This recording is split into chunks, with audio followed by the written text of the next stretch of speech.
ബിസ്മില്ലാഹിർ-റഹ്മാനിർ-റഹീം.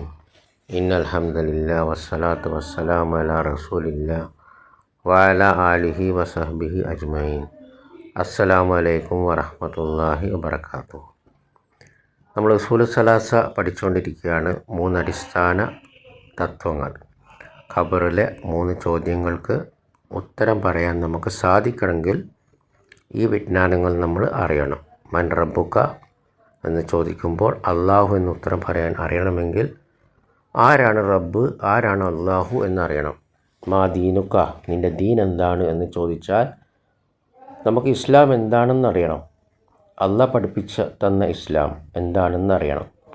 അതേപോലെ മൻ നബിയുക, നിൻ്റെ നബി ആരാണ് എന്ന് ചോദിച്ചാൽ അത് മുഹമ്മദ് സല്ലല്ലാഹു അലൈഹി വസല്ലം എന്ന് പറയണമെങ്കിൽ നബി സല്ലല്ലാഹു അലൈഹി വസല്ലം കൊണ്ടുവന്ന വിശ്വാസം എന്താണ് എന്ന് നമുക്ക് അറിയണം. ബാറക്കല്ലാഹു ഫീക്കും. അപ്പോൾ മുമ്പത്തെ ദർസുകൾ ഞാൻ പറഞ്ഞു, നമ്മളിന്ന് നമ്മളെ സമൂഹത്തിലെ ആളുകളോട് അല്ലെങ്കിൽ പ്രധാനപ്പെട്ട കക്ഷികളോട് തന്നെ, സംഘടനകളോട്, ജമാഅത്ത് ഇസ്ലാമി, തബ്ലീഗ് ജമാഅത്ത്, അതുപോലെ തൗഹീദിൻ്റെ ആളുകൾ എന്ന് പറയുന്ന കേവലം അവരുടെ നേതാക്കന്മാരോട് പോലും ചോദിച്ചാലും അള്ളാഹു എവിടെയും ചോദിച്ചാൽ അവർ അള്ളാഹ് ഖുർആനിൽ പഠിപ്പിച്ച, നബി സല്ലല്ലാഹു അലൈഹി വസല്ലം പഠിപ്പിച്ച, സഹാബാക്കൾ മുഴുവൻ ഐക്യത്തോടെ മനസ്സിലാക്കിയ അതല്ല പറയുക. ബാറക്കല്ലാഹു ഫീക്കും. കാരണം അള്ളാഹു എവിടെ എന്ന് നമ്മളറിയാൽ നിർബന്ധമാണ്. നബി സല്ലല്ലാഹുടെ കാലത്ത് ഒരു അടിമ സ്ത്രീയെ മോചിപ്പിക്കാൻ നബി സല്ലല്ലാഹു അലൈഹി വസല്ലം ചോദിച്ച ചോദ്യമാണ് ഐനല്ലാ, അള്ളാഹ് എവിടെ? അപ്പോൾ ആ സ്ത്രീ ഉത്തരം പറഞ്ഞു, അള്ളാഹു ഫിസ്സമ, ആകാശത്തിൻ്റെ മേലെയാണ്. മൻ അന, ഞാൻ ആരാണ്? അന്ത റസൂലുള്ളാഹി സല്ലല്ലാഹു അലൈഹി വസല്ലം, നിങ്ങൾ അള്ളാഹുവിൻ്റെ ദൂതൻ സല്ലല്ലാഹു അലൈഹി വസല്ലമയാണ്. ഈ 2 ഉത്തരം പറഞ്ഞപ്പോഴാണ് അവർ വിശ്വാസി എന്ന് പറഞ്ഞിട്ട്, വിശ്വാസിനിയാണെന്ന് പറഞ്ഞിട്ട് അവരെ മോചിപ്പിച്ചത്. ബാറക്കല്ലാഹു ഫീക്കും. അപ്പോൾ അന്ന് ഒരു അടിമ സ്ത്രീ, വിദ്യാഭ്യാസമില്ലാത്തൊരു അടിമ സ്ത്രീക്ക് പോലും അത് ആ സഹാബാക്കളത് റളിയല്ലാഹു അൻഹും പഠിപ്പിച്ചു കൊടുത്തിരുന്നു. അങ്ങനെ നബി ചോദിച്ചപ്പോൾ അവർക്ക് ഉത്തരം പറയാൻ സാധിച്ചു.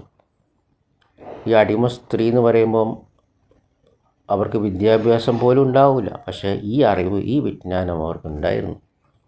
അങ്ങനെയാണ് ആ സ്ത്രീയെ മോചിപ്പിച്ചത്. അതുകൊണ്ട് ഇത് നിസ്സാരമായി കാണരുത്, ഇത് ഗൗരവമുള്ള വിഷയമാണ്. നമ്മൾ അള്ളാഹു എവിടെയും ചോദിച്ചാൽ അള്ളാഹു എല്ലായിടത്തും ഉണ്ട്, അള്ളാഹു എല്ലാറ്റിലുമുണ്ട് എന്നൊക്കെ ആണ് നമ്മുടെ വിശ്വാസമെങ്കിൽ അത് പിഴച്ച വിശ്വാസമാണ്. നമുക്ക് ഖബറിൽ മൻ റബ്ബുക എന്ന് ചോദിച്ചാൽ അത് അള്ളാഹു എന്ന് ഉത്തരം പറയാൻ കഴിയുകയില്ല. ഇവിടെ നമ്മൾ ഖബറിൽ ചോദ്യമുണ്ട് എന്ന് വിജ്ഞാനമുള്ളവർ അത് ഈ ലോകത്ത് മൻ റബ്ബുക അള്ളാഹു എന്ന് 1000 വട്ടം ഇമ്പോസിഷൻ എഴുതിയാലും ഖബറിൽ എന്താവില്ല, നമുക്ക് ഉത്തരം പറയാൻ കഴിയൂല. നമുക്ക് ഈ വിശ്വാസം, അള്ളാഹുവിനെക്കുറിച്ചുള്ള വിശ്വാസം ശരിയായിട്ടില്ലെങ്കിൽ. അപ്പം നമ്മളിപ്പോൾ ഇസ്ലാമിൻ്റെ സ്തംഭങ്ങൾ പഠിക്കുകയാണ്. അതിൽ ആദ്യത്തെ ഷഹാദത്താണ് നമ്മൾ പഠിച്ചുകൊണ്ടിരിക്കുന്നത്. വമഅനാഹ ലാ മഅബൂദ ബിഹഖ്ഖിൻ ഇല്ലല്ലാഹ് ലാ ഇലാഹ നാഫിയൻ ജമീഅ മാ യുഅ്ബദു മിൻ ദൂനില്ലാഹി ഇല്ലല്ലാഹ് മുസ്ബിതൻ ഇബാദത ലഹു വഹ്ദഹു ലാ ശരീക ലഹു ഫി ഇബാദതിഹി കമാ അന്നഹു ലൈസ ലഹു ശരീകുൻ ഫി മുൽക്കിഹി. അതിനർത്ഥമാണ്, ആരാധനക്കർഹൻ അള്ളാഹു അല്ലാതെ ഒരിലാഹുമില്ല. സത്യപ്രകാരം, ന്യായപ്രകാരം ആരാധനക്കർഹൻ അള്ളാഹു അല്ലാതെ ഒരിലാഹുമില്ല. ഇവിടെ ലാ ഇലാഹ എന്ന് പറഞ്ഞാൽ ആരാധിക്കപ്പെടുന്നതെല്ലാം നിഷേധിക്കുകയാണ്. ലാ ഇലാഹ, എല്ലാ ആരാധ്യരെയും നിഷേധിക്കുകയാണ് അള്ളാഹു ഒഴികെ. എന്നിട്ട് ഇല്ലല്ലാ എന്ന് പറയുമ്പോൾ അത് ആരാധനയിൽ സ്ഥിരീകരിക്കുകയാണ്, അത് അള്ളാഹുവിനെ മാത്രം. അവന് പങ്കുകാരനില്ല ആരാധനയിൽ, അവന് അവൻ്റെ രാജാധിപത്യത്തിലും പങ്കുകാരനില്ല.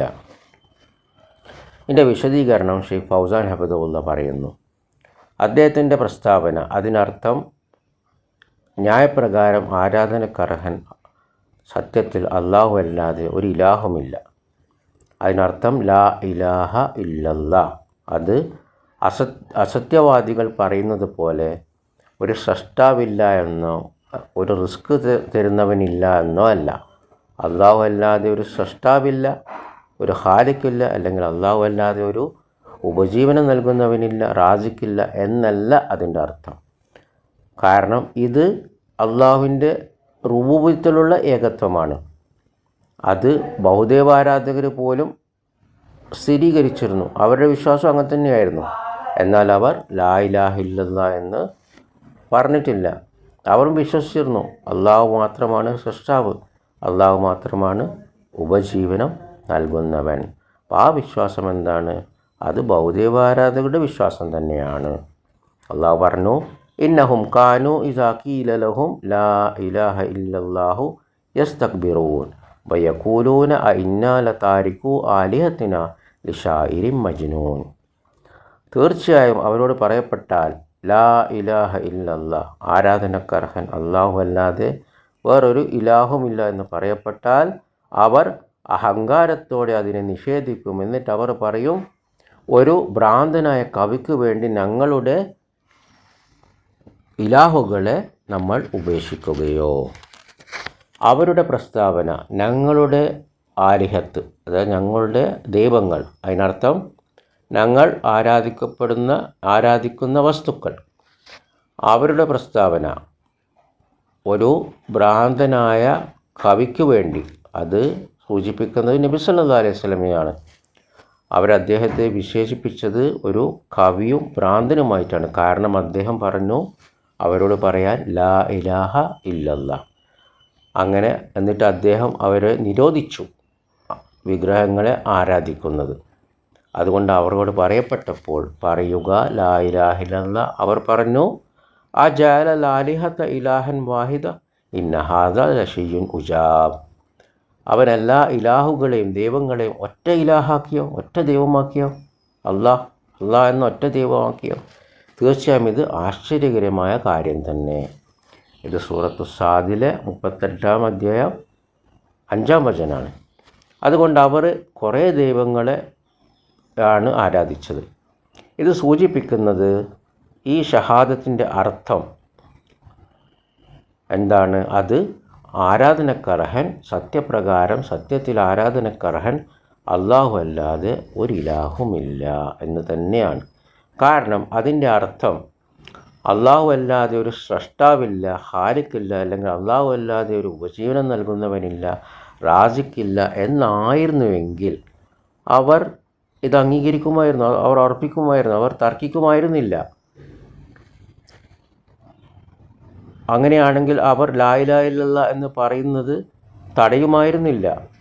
അതായിരുന്നു അതിൻ്റെ അർത്ഥമെങ്കിൽ. അള്ളാഹുവാണ് റാസിക്ക്, അള്ളാഹുവാണ് ഉപജീവനം നൽകുന്നവൻ. കാരണം അവരോട് ചോദിക്കപ്പെട്ടാൽ ആരാണ്, അവരോട് ചോദിക്കപ്പെട്ടപ്പോൾ ആരാണ് ആകാശങ്ങളും ഭൂമിയും സൃഷ്ടിച്ചത്? അവർ പറയും അള്ളാഹു. ഇനി അവരോട് ചോദിച്ചാൽ ആര് സൃഷ്ടിക്കുന്നു? അവർ പറയും അള്ളാഹു. ആരാണ് ഉപജീവനം നൽകുന്നത്? ആരാണ് ജീവിപ്പിക്കുകയും മരിപ്പിക്കുകയും ചെയ്യുന്നത്? ആരാണെല്ലാം നിയന്ത്രിക്കുന്നത് എന്നൊക്കെ ചോദിച്ചാൽ അവർ പറയും അള്ളാഹു. അപ്പോൾ അവരിത് അംഗീകരിച്ചിരുന്നു. അതുകൊണ്ട് ലാ ഇലാഹ ഇല്ലല്ലാഹയുടെ അർത്ഥം ഇതായിരുന്നുവെങ്കിൽ അത് അവർ അംഗീകരിച്ചിട്ടുണ്ട്. എന്നാൽ അതിൻ്റെ അർത്ഥം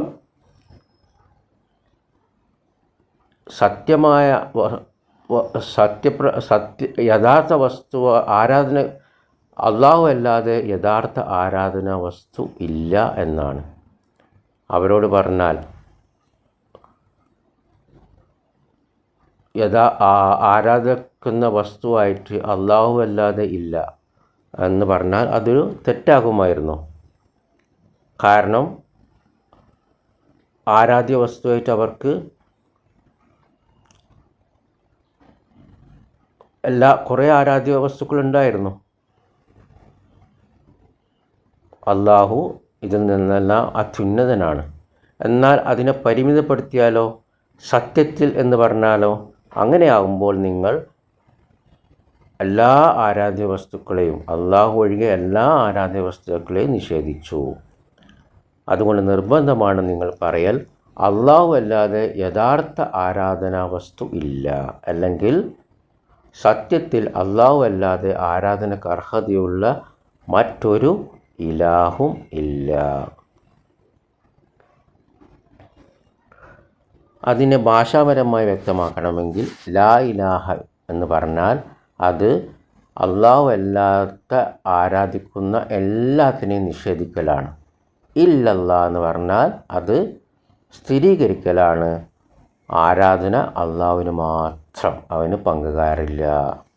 അതുകൊണ്ട് ലാ ഇലാഹ ഇല്ലല്ലാ എന്ന് പറയുമ്പോൾ അതിൽ നിഷേധവുമുണ്ട് സ്ഥിരീകരണവുമുണ്ട്.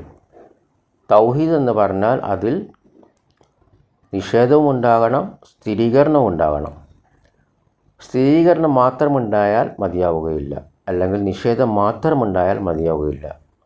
മറിച്ച് നിഷേധവും സ്ഥിരീകരണവും ഒരുമിച്ചുണ്ടാകണം. അള്ളാഹു പറഞ്ഞതുപോലെ ഫമൻ യക്ഫുർ ബിത്താഗൂത്തി വയുമിൻ ബില്ലാഹി, ആരൊക്കെ താഗൂത്തിൽ അവിശ്വസിക്കുകയും അള്ളാഹുവിൽ വിശ്വസിക്കുകയും ചെയ്യുന്നു.